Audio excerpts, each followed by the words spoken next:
some people in this life, shit is always happening for some reason. Always. This, that, this. It's always happening. It's always happening. Don't matter where you go. I'm always stepping in, you know? Now, Mr. Franklin.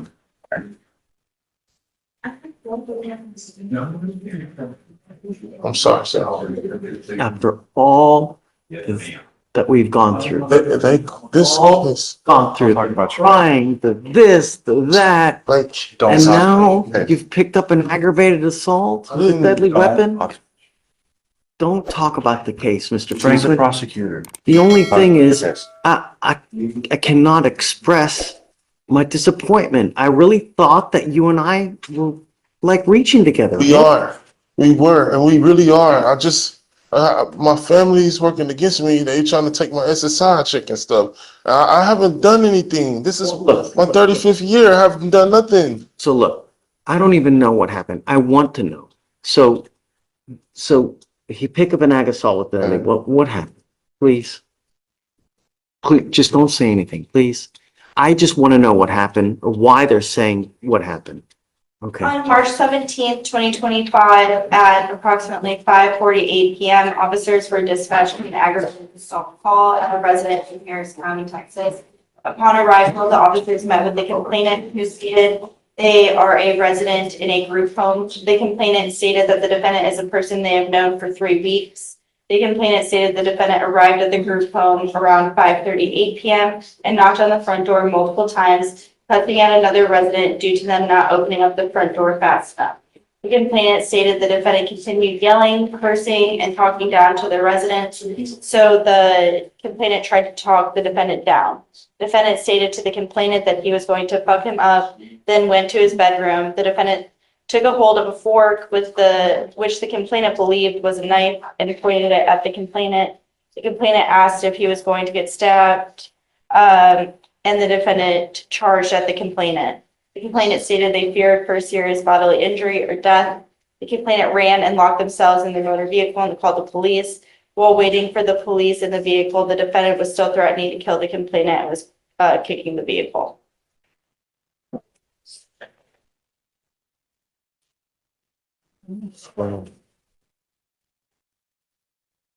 Wow. I just came from Food Town and I went back home to eat. I was at the door, I knocked. Stop. Just the problem is that there's some people in this life, shit is always happening for some reason. Always. This, that, this. It's always happening. It's always happening.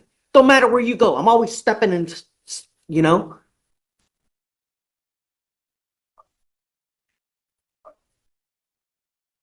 I'm not a violent person.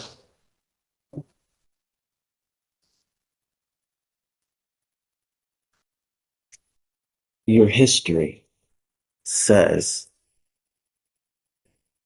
Well, I'm not a violent person. I'm an SSI patient. I've been dealing with this stuff all my life. Soon as they get my name to use my social. The only thing I'm going to say is that, you know,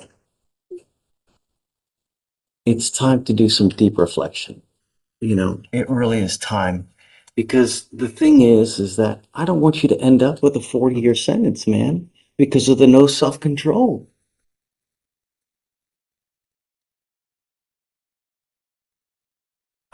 I really thought we had something. I'm just so disappointed, man. I don't know. Well, I'm the one that's been did wrong. I don't care no more. So look, I gotta revoke your bond, man. So I don't know why. Because you picked up a felony. I'm doing everything I can do. It's people out there doing hate cases, hate crimes. As the hearing progresses, prosecutors present a serious account of the March 17, 2025 incident at a Harris County group home, describing how Mr. Franklin allegedly escalated a simple disagreement into a violent confrontation. According to the testimony, he became aggressive when residents did not open the door quickly, then allegedly threatened one of them while holding a fork that the victim believed to be a knife. The situation reportedly intensified as the victim fled into a vehicle for safety, but Mr. Franklin is accused of continuing the attack by kicking the car and issuing threats that left everyone inside in fear. Mr. Franklin denies all allegations, insisting he is not a violent person and claiming he is being falsely targeted due to family disputes and financial issues involving his SSI checks.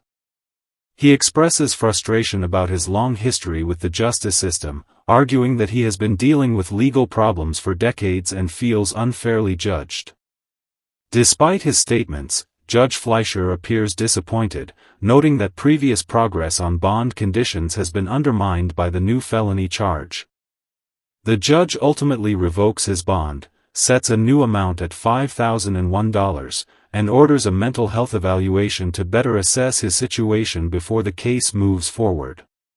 Towards people like me. All I'm trying to do is just get my home back. They took it from me.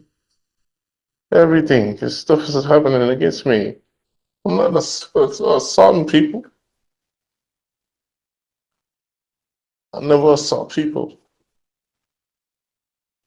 You know, the problem is that while this case is open, we can't do anything in here anyways. You know, what I'd like to do is, you know, have you evaluated to see how we go forward, because I just don't know.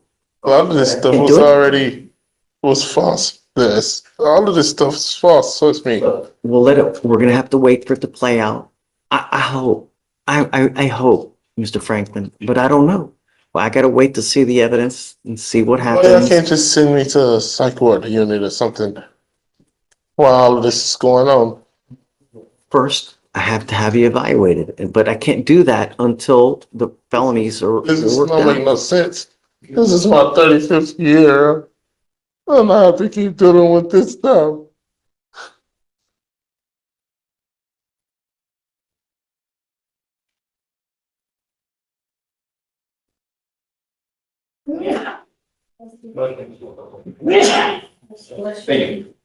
Okay, I guess I'm gonna revoke it. I'll set it at 5,001. All right, Mr. Franklin, I just don't want you to have any weapons, and just don't pick up any new cases, man.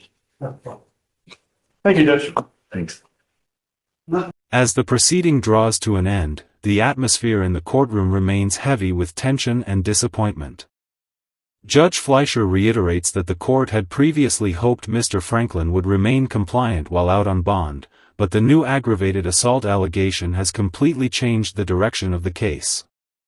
Emphasizing the seriousness of the reported incident and the risk involved, the judge makes the difficult decision to revoke his bond and set a new amount at $5,001, ensuring that the matter will now proceed under stricter conditions and closer supervision. At the same time, the court acknowledges that there may be underlying issues contributing to Mr. Franklin's repeated encounters with the justice system. For that reason, a mental health evaluation is ordered to better assess his condition and determine whether treatment or specialized intervention is needed moving forward. As the hearing concludes, Judge Fleischer's final tone reflects both frustration and concern, frustration over repeated setbacks, and concern about a cycle that seems to be continuing without resolution. The case is now set to advance with heightened scrutiny as Mr. Franklin faces serious consequences and an uncertain legal future ahead.